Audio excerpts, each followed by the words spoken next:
Hello everybody, it's Tech Tipster here, and today we're going to set up Retropie 3.6 on the Raspberry Pi 2 and 3. Now this is a complete beginner's guide, so I'm going to show you how to do this as easy as possible.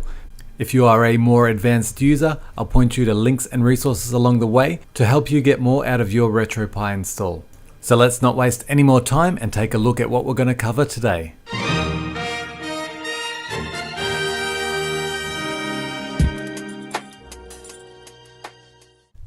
So here is everything we're going to look at today. This menu will be interactive, so if you do know how to complete some of the steps, just click on what you want to see and it will take you to that part of the video. I'll also leave links throughout the video to get back to this menu and to skip forward and back a section. Throughout the tutorial, I'll also be leaving links to other videos, so when they do open up in a new tab, watch them and then come back to this video and resume from there. Now all of that is out of the way, let's have a look at what we need to get this running. So here's all our hardware. It might look like a lot, but some of this stuff is optional and you don't need every single piece. Starting from the left, we've got our controllers. I use an Xbox 360 or a DualShock 3 gamepad, but any USB style controller will work. Up the top we have a power adapter and a HDMI cable. For the Pi 2 you will want a good quality 2 amp power adapter, and if you're using the Raspberry Pi 3 you want to have a minimum of 2.5 amps. To find out what yours is, take a close look at the text on the adapter and look for DC 2A or 2.5A. We need a micro SD card. 8GB will be the minimum, but I recommend 16 or 32 gigabytes, and this card should be at least class 10, which represents the read and write speeds of the card. A USB thumb drive will be used to transfer ROMs, and a micro SD card reader will be used to write Retropie to our micro SD card. A USB keyboard makes setup a lot easier, so make sure you have one of these. And then we need our Raspberry Pi. I've got a Model 2 and 3 that I'll be using, and either of these will work just fine. The benefit of the Raspberry Pi 3 is we have onboard Wi-Fi and Bluetooth, so you can skip the optional dongles on the right, which will leave some of our USB ports open for more controllers. Also in the optional area is a Ethernet cable, which can be used in place of your Wi-Fi dongle. Now both of these are optional. We don't need Wi-Fi or Ethernet to set up our Retropie install. So if you do have one of these, it's handy to use, but it's not necessary. So now all our hardware is gathered, let's go get the software. To install Retropie, there's 4 things we'll need to download. 1 is 7-zip, number 2 is SD card formatter, number 3 is Win32 disk imager, and number 4 is the Retropie image. If you head down to the description, you'll see links 1, 2, 3 and 4, and if you click these, it will take you to what you see on screen now. To make things easy, I've also added link 0, and that will include all the software from those other links ready to double click and install. I recommend getting this one for the easiest setup. Once that software has downloaded, simply open the folder and double click on item 1, 2 and 3 and wait for them to install, and then you're ready to download Retropie. You can access that website from shortcut 4 in my download link, or go to petrockblock.com. Once you are there, click on the Retropie project menu, then click on downloads and it will take us to this page. From here we want to select Retropie SD card image for Raspberry Pi 2 and 3. If you're using a Pi 0 or Pi 1, click the link for that one instead. On the next page we will choose the standard version. Once you click that, it will start downloading, so choose your desktop and then push OK and wait for it to download. This file is 800 megabytes, so it could take anywhere from 5 to 30 minutes depending on your connection speed. Once that download does finish though, we need to uncompress our file, ready to write our image to an SD card. We do need 7-zip installed for this, so simply right click on the file, choose the 7-zip submenu and then click Extract here. Took me about 20 seconds on my system, but it could take a little bit longer on yours depending on what speed your processor is. After that is done, we are ready to write our image file to an SD card. For that we're going to use Win32 disk imager and SD card formatter to prepare our SD card. So the first thing we'll need to do is put our SD card into our SD card reader and then insert that into our PC. On Windows 10, our drive letter will show on the Action Center on the right. On Windows 7, you usually get a pop-up saying open this folder, and that will tell us our drive letter. My drive is letter I. Now we want to open SD card formatter. Make sure our drive is selected. Give this drive a name. I'm going to call mine Retropie, and then we click Format. To be safe during this step, it would be a good idea to disconnect any other USB drives you do have connected. When you do click Format, it's going to give you a warning message. Just click OK and we're ready to move on. Next, we will write our image to the SD card using Win32 Disk Imager. Open up the program, make sure your drive is selected in this menu here, and then we're going to click this little folder icon and select our Raspberry Pi image that we extracted to the desktop before. Hit open when that file is selected, verify that you do have that correct drive letter, mine is I, and then we want to hit write. This will take a few minutes, so let it complete. It will give you an OK message once it's done, and then we can remove our SD card from our computer and prepare to load up our Pi. Now we are getting close to powering this bad boy on, but first we need to plug everything in. The first thing I'm going to plug in is the micro SD card. Then I'm going to take my wired controller. I'm going with the DualShock 3 to start, and I'm also going to use the wired version because it's a little bit easier to set up, and plug that in. This is my keyboard going in now, and that's going to be very handy during setup, so plug that in. And then we also need our HDMI and then our power. So I'm plugging them in now. At the moment, I'm not going to plug in our USB drive for ROM transfer. That's going to wait a little bit till after setup. And for me personally, I won't be inserting my Wi-Fi dongle because this is the Raspberry Pi 3 and it has onboard Wi-Fi. If you're using a Raspberry Pi 2, you can install that now, but it is completely optional and we do not need Wi-Fi or internet connection to get things running. Don't forget, we also have the option for Ethernet, and if we do plug this cable in, we just need to take the other end and plug it into our modem or router. Now, if your modem or router is not in the same room, this will be a little bit difficult, and that's where the Wi-Fi does come in handy, but once again, it is not a requirement. Plug the other end of the HDMI cable into your TV or monitor, plug in the power, and we are ready to go. So here we go. This is the first time the Pi is booting up. Now I may speed up or slow down some of the video to make this thing go a little bit quicker, but this is essentially what you'll be seeing. While this is loading, I will give you a bit of a rundown on things. So when Retropie loads, we load into Emulation Station, and this is known as the front end of the Retropie distribution.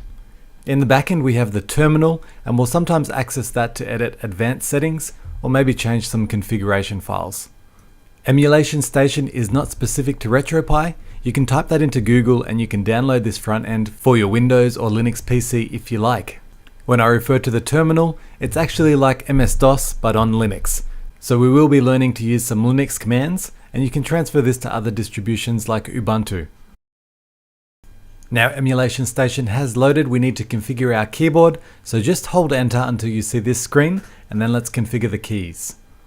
As you're going through this, set up the keys as you like, but just take note of your Start, Select, and A and B keys, as we will use them to navigate through the menus the most.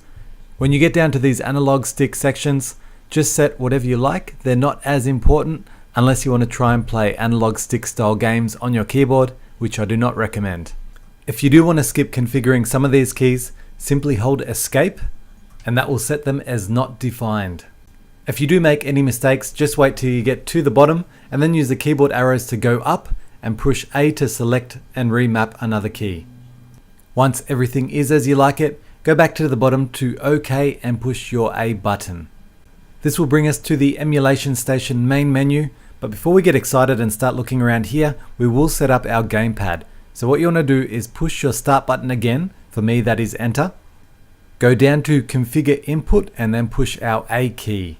If you get taken back to the Emulation Station screen, you've actually pushed start and not the A button. So try that again and then push the A button to bring up this screen again.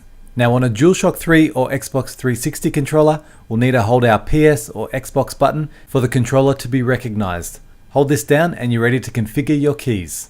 On the more generic controls, test and hold down various buttons until it does pick up your controller. While configuring your controller, you may notice that a button is missed or something is misconfigured.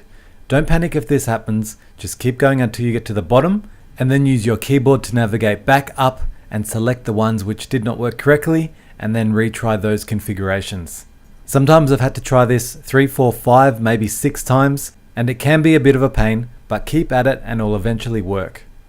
Once everything is set, go back down to the bottom to OK and push your A button, and now we're ready to do some configuration. For more on advanced control setup, check out link 5, 6, 7 and 8 in the description, and you'll learn how to set up your PS3, Xbox 360, Bluetooth, and default controls for all emulators like seen on screen now. Back on the home screen, keep pushing left until you find the Retropie menu. On here, push A, and then we want to go down to the Raspberry Pi configuration tool, Raspberry Config. On the way there, you can choose to configure Wi-Fi with the A button if you do have that plugged in. Otherwise, keep pushing down and use A to select. Now, when we get to this next set of menus, the key presses are going to be a little different. If you're using the keyboard, you're going to use up, down, left, right, and enter to select.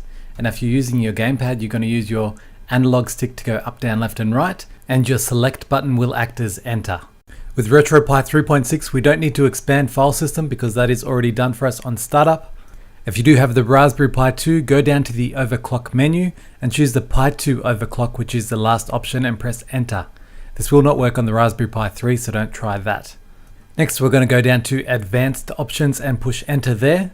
And the first thing I'm going to fix is overscan. Now, if you look closely at my screen, I've got these black bars around the main blue area. That means my overscan setting is wrong. I'm going to go into this menu and I'm going to choose disable, but only choose this if you do have the black bars. And if that doesn't fix it, try enabling it instead. Every monitor is different, so it's a bit of trial and error. Now we're going to have to go back down to the advanced options menu again, and this time we're going to select the memory split option, which is number 3. For now, we're going to set this to 320, which is a good compromise value. If you do want to learn more about this, go down to the description and look at link 9 and 10, and you can maybe determine what would be best for you depending on how you're going to use your Pi. So that's about all we have to do here. So now we just have to go down to the bottom menu and select finish and push enter, and our Pi will restart. Now the next thing I'm going to show you is a more advanced setup, and it's only going to work if you do have an internet connection. Go back to the Retropie menu and choose Retropie setup and push A. The first thing you should always do when you come to this menu is to update the Retropie setup script. Push enter on that item just to make sure you have the latest packages installed, and it will make sure all installations go smoothly. So what can we do from here? Item 1, binary based installation, will update our whole Retropie installation to the newest version. So if version 3.7 came out, we would select option 1 and it would update Retropie to that. If you go to menu option 3, setup/configuration, you can do some cool things like setting up your PS3 controllers for Bluetooth, install wireless drivers for your Xbox 360 gamepad, or some more advanced things like setting up your I/O pins for use with a gamepad or arcade controls. Option 5, install individual emulators from binary or source, will allow us to update and install emulators. Now when you do this, always choose the binary version because the source version can take a long time, sometimes over a day, to get that installed. Option 4, experimental packages, is also a good menu to know because this is where we install Kodi. As of version 3.6, Kodi is item number 257 in this menu, but there's also a lot of other cool stuff, so have a look through there and see if anything tickles your fancy and give it a shot. So that's about all that's relevant in these menus, guys, so have a look through them, familiarize yourself with them, and install or try anything you want to try. And then when you're done, just go down and click Perform Reboot and wait for Emulation Station to load back up. Now it's time for the games. Remember our USB storage drive which we prepared earlier? Well, now we're going to use that. The first thing you want to do is plug it into your home PC and then open up the drive. It's best to make sure the drive is empty, and then once that's done, create a new folder and name it Retropie. That's all we need to do on our PC for now, so then close that off and safely remove the drive and get ready to plug it into the Pi. Make sure the Pi is powered up and Emulation Station is loaded. Once that is confirmed, simply plug in your USB drive as so, but keep an eye on the little indication light. It will start off with a few short blinks and then stop, but then it will go a little bit wild for about 5 to 10 seconds, and that's when it's safe to remove. This whole process for me took around 30 seconds, but if you want to be sure, wait around 1 minute. What's happening here is it's creating ROM folders on our USB drive to transfer across from PC. Once you are sure all that blinking is complete, pull out that USB thumb drive again, and then we're going to re-plug it back into our PC. So now I have plugged my USB drive back into the computer, and I'm going to open up that drive one more time. And this time we're going to double click on that Retropie folder we created earlier, and look at that, we've got configs and ROMs folder. Open up the ROMs and you can see all the systems that Retropie supports. simply take the ROMs that you have and drag them into the individual folders. I'm going to transfer one N64 ROM into this folder here, and then I'm going to do one SNES game into the SNES folder, and finally one PlayStation CD image, and there a bin and a Q file for that into the PSX folder. That's going to take a little bit longer because it is a CD image and it is quite big, so once that's done, do the same as before and safely remove your USB thumb drive, and then we're going to plug it back into the Pi. Now on this second try plugging it in, what's going to happen is all the ROMs on that USB thumb drive are going to be copied onto your SD card. Now depending how well you loaded your USB thumb drive up, this could take a while. A good rule of thumb is if it took you 15 minutes to copy stuff onto the USB drive, it's probably going to take that long, if not longer, to get back across to the SD card. So once again, keep a close eye on the blue flashing light, and once that is done, remove it from your Pi. If you do pull it out early, there's nothing to be afraid of, you just won't have everything copied across. Now, jumping back to Emulation Station on our Raspberry Pi using our gamepad or keyboard, we need to get the ROMs to show up. How we do that is very easy. Push Enter or your Start button, and then we want to go down to Quit and push A. On the next menu, select Restart Emulation Station, and on reboot, you should be greeted with a few new menus. All the systems for the ROMs you copied across will now be showing up. And it is now almost time to play. What I'm going to quickly teach you about now is the various emulators sometimes available for each system. When you select a ROM, you'll quickly see this menu pop up asking you to configure emulators. On the first boot of a new game, it is a good idea to push A button to get into this menu. This is where we'll see the various options available for each system, and where we can set custom video modes on what resolution each game runs at. Option 1 will allow us to select the default emulator for all ROMs for that system. If you find some games work better with one emulator version or another, this is where we use option 2, select emulator for ROM. Everything we set in this screen will be saved to the Retropie configuration files, so the next time we run this game, it will know the exact settings to use. What you're seeing me set on screen now is what I think is the best setup for N64, but not every game will run well, and this is where a bit of experimentation is required. And to help with that, check out link 11 in the description below, click the system you're interested in, and then look for a compatibility list and the various comments in those files to see what will work best. Once everything is set, go down to the launch option and push enter on the keyboard or select on our gamepad, and we'll be gaming. Now, we've almost finished up, but one final thing, shortcut keys on your gamepad. On screen now are some of the default shortcuts for most emulators, but some will be different. To get the more advanced setups, head down to link 11 once again and click on your desired system. So that is it guys, that brings us to the end of the beginner's guide to Retropie 3.6. I hope you did enjoy this tutorial, and if it did help, please give it a thumbs up on the video and do subscribe to my channel. I do a lot of reviews, tutorials and tests on various electronic gadgets. Make sure you click through my videos to find some advanced tutorials on setting up Retropie and some other videos on the Raspberry Pi 3. But for now, thanks for watching and I'll see you next time.